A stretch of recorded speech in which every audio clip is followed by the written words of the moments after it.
Okay, so for our last lot, we have Cole. Cole Delyea is the content creator behind Investigate, Explore, Discover, a YouTube channel dedicated to making science more accessible through video summaries. He's an active scientist and holds an MSc in immunology.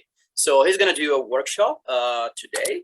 So I will just, open the floor to Cole to his talk on Expand Your Impact, utilizing video as a medium for science communication. The floor is yours, Cole. Fantastic. Thank you, Ricardo. Let me share this. So hi, everyone. Like Ricardo mentioned, today I'm going to be focusing on expanding your scientific communication impact using video. So how many people here have experienced what it feels like after months or even years of work that you put into a project that the reception of it is really a little lackluster? I know that on multiple occasions, I felt like all of my work just ended up really being a line on my CV. And I've been thinking to myself, who's going to look at it and why should they care about the work that I've done? There has to be a way to utilize modern technology to make science something that isn't dry and dusty. And it's from this idea that I found that using recorded video can increase the impact and reach of your work. Now, today we're going to be talking about a lot of different concepts, just like all of the speakers before me. So I'll be talking on a few familiar areas, but I'm going to outline specifically what I'm going to be talking about today.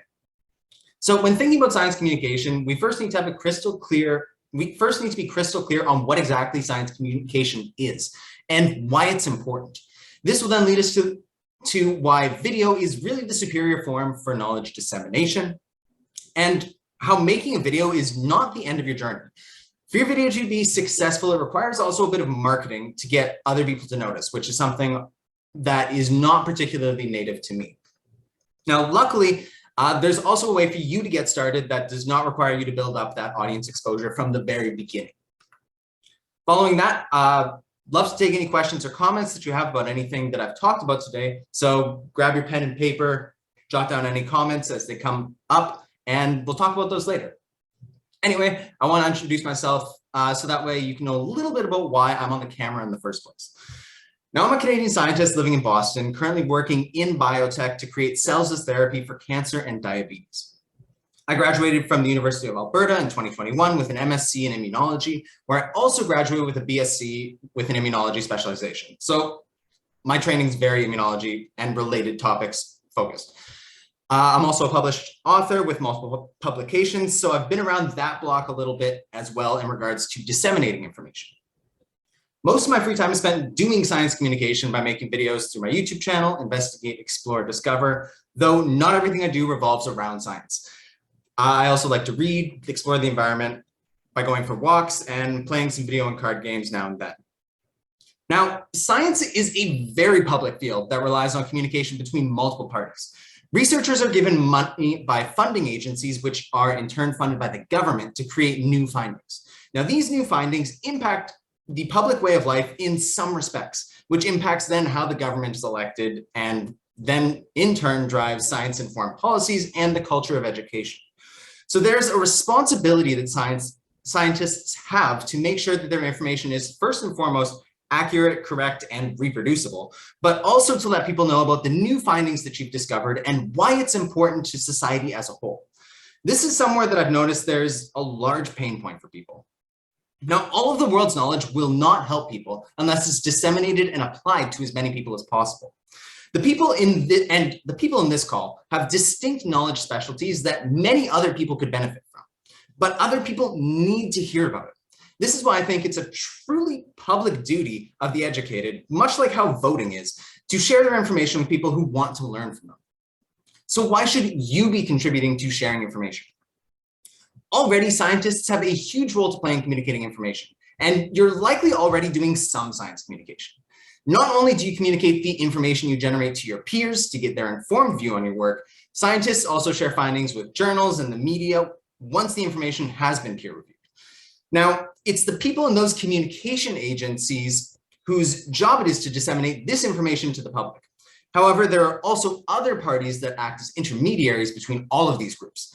And is brutally evidenced by recent events, the communication agencies are really incapable of competing with other actors or are too biased in their own reporting to tell the public about new information as it comes out and combat the disinformation that the general person is subjected to.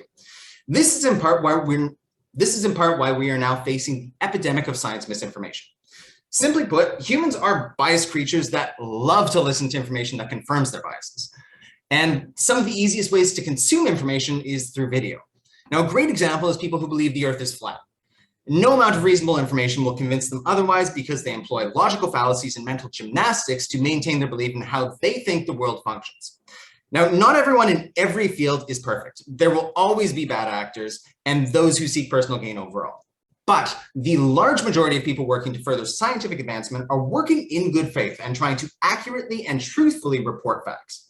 And it is in the public interest for those who are informed on topics to speak out and advocate for information that is factual. This way, people do not get confused by trying to figure out what is factual and what is opinion. And we can agree on a common set of information, allowing us to further build upon human knowledge.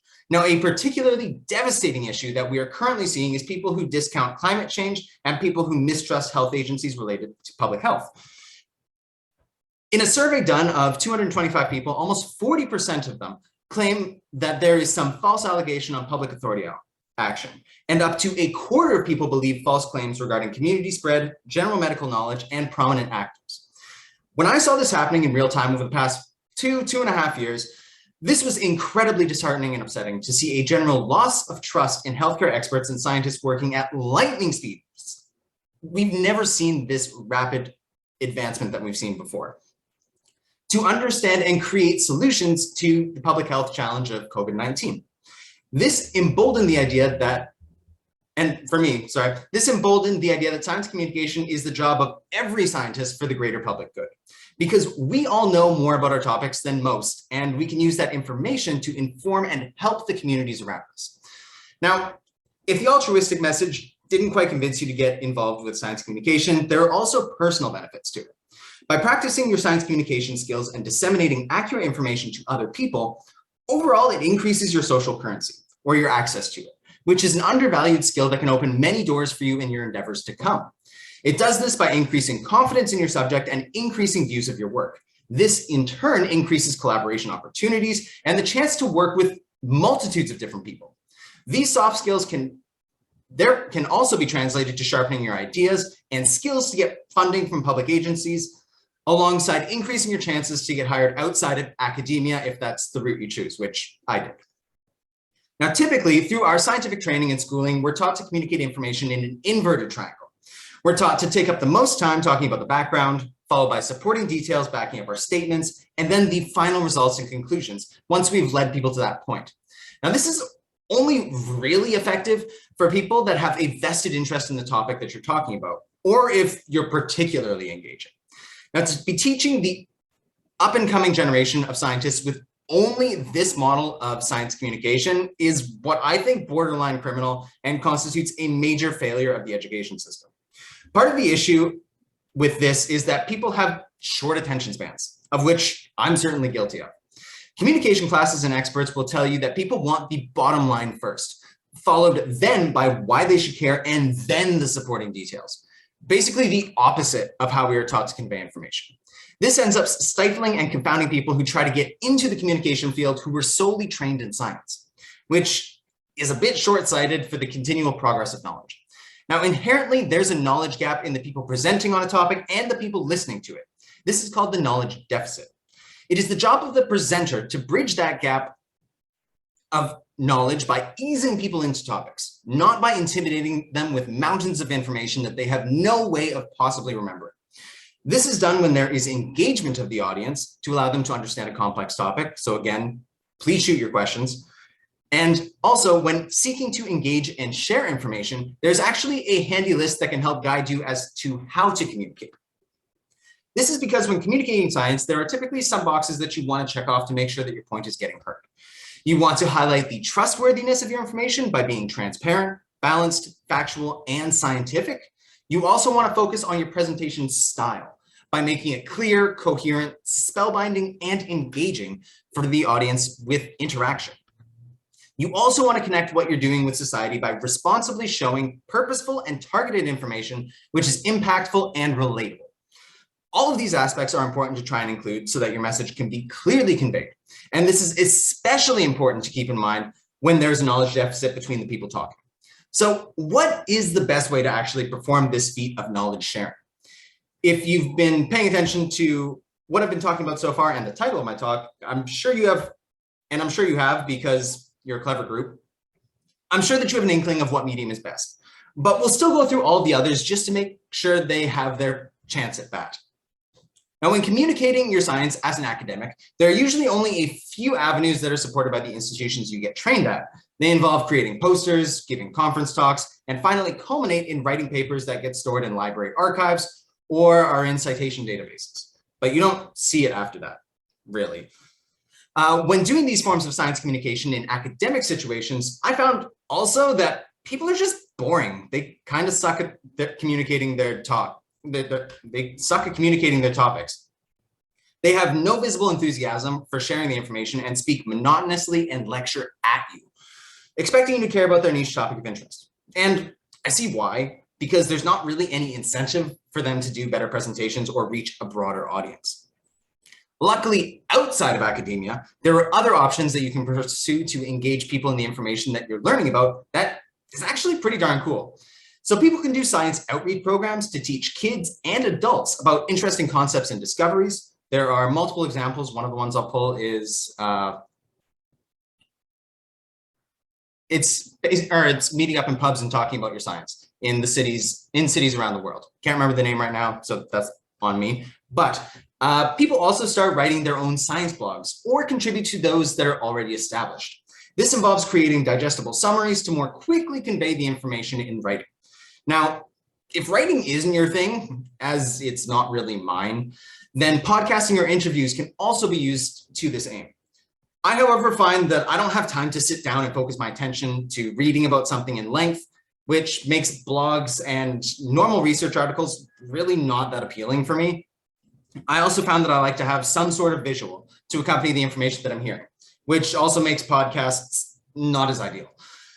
I usually prefer to watch videos, and I find that it's easier to digest content with the stimulation of more than one of your senses. In fact, I'm not alone in this sentiment. To put this into context of just how much media is consumed through video, think about it. How many of you or people that you know put on the TV or YouTube videos in the background while doing chores or just lounging about, or even before they go to bed? How many TikToks do you watch in a day compared to news articles do you read? In fact, if you go on a plane, are you more likely to watch some of the movies or shows, or are you more likely to read something? So this is why this then begs the question, why is there not a stream of readily available science content to watch on specialized topics? This is why science communication through video is so important. Through video, you can elucidate complicated topics with visual aids to better bridge that knowledge deficit, and you can even put your own creativity and personality sprinkled throughout. And with platforms like YouTube, Instagram, and TikTok, anyone can start creating content. Now, video science communication is a huge market that already has proven interest in it. Think about Bill Nye, who many people, including myself, watched growing up.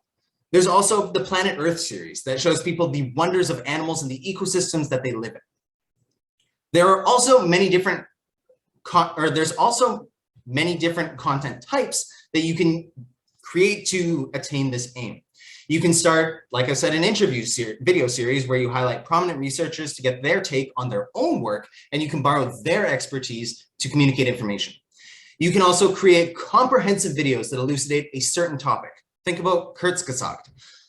You can also do TikToks like Lab Shenanigans and Dr. Knock for easily digestible content in a minute or a few minutes. You can also tap, and if you are having trouble thinking, what should I present on? What should I create?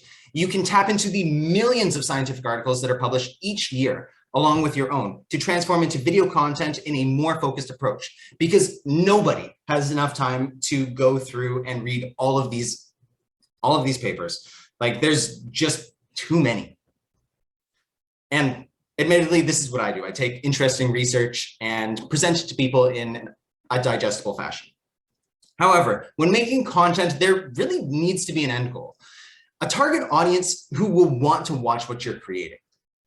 Now, when writing a paper, you know that your audience will be other scientists with an interest in your field.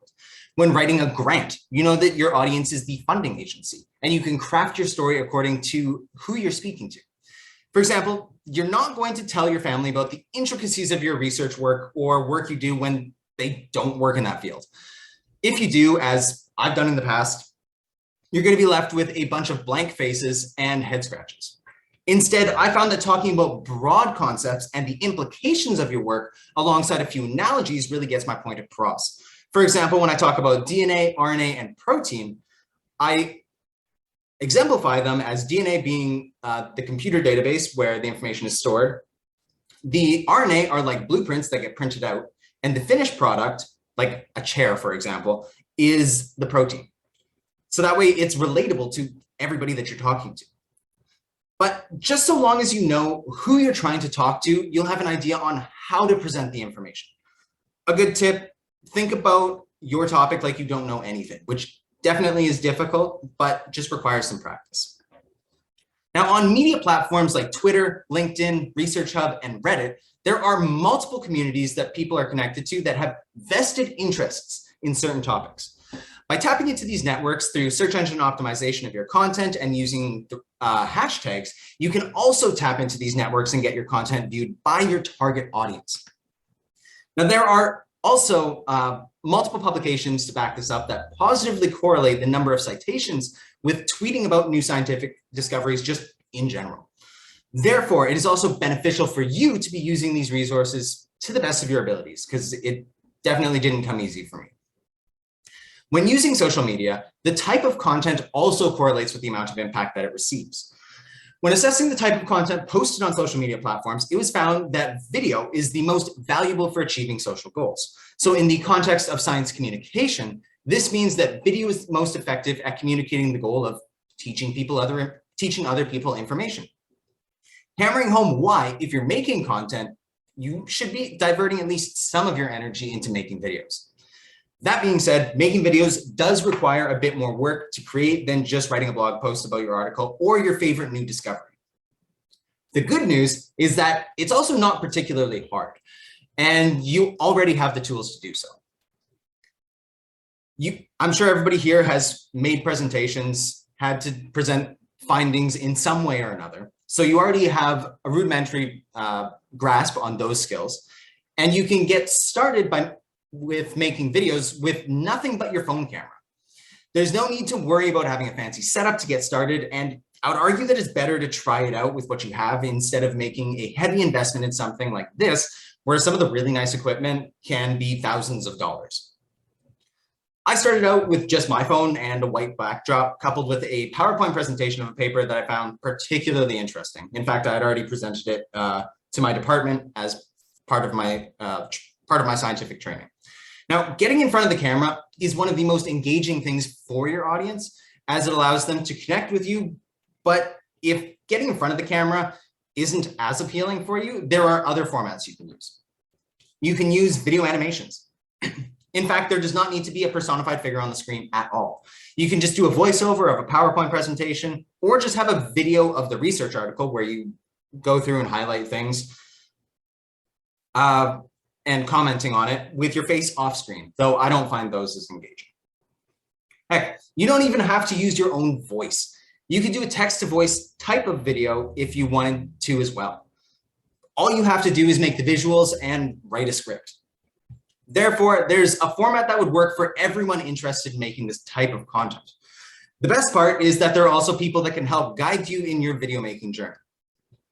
That's where I come in, really, because I've been making content with Investigate, Explore, Discover for over 1.5 years now. As I mentioned earlier, I have a background in immunology, so that's the focus of my content, and I dip into related fields because I'm proficient at, I have a large knowledge base of them.